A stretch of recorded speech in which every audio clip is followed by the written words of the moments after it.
गणतंत्र दिवस जो सिंधी समाज सां इलाही गहरो भावनात्मक ऐं ऐतिहासिक संबंध आहे। 1947 जे विभाजन में सिंधी समाज खे पंहिंजो घर सिंधी ॻोठ छॾणो पियो। भारत में अची शरणार्थी थियासीं।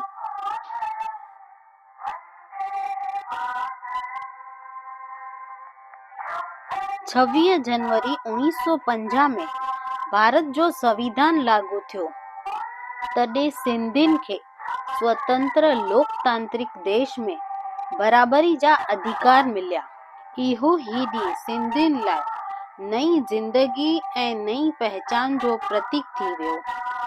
संविधान में सिंधियुनि खे भारतीय नागरिकता, पढ़ाई, व्यवसाय ऐं रहण जी स्वतंत्रता, पंहिंजी भाषा, संस्कृति ऐं धर्म जी रक्षा जो अधिकार मिलियो। इन लाइ इलाही सिंधी परिवार गणतंत्र दिवस खे आभार दिवस या नई शुरूआत जे ॾींहं जे रूप में ॾिसंदा आहिनि। गणतंत्र दिवस सिंधियुनि लाइ ख़ाली राष्ट्रीय पर्व न पर सम्मान, सुरक्षा ऐं स्वाभिमान जी वापसी जो ॾींहुं आहे। भारत माता की जय।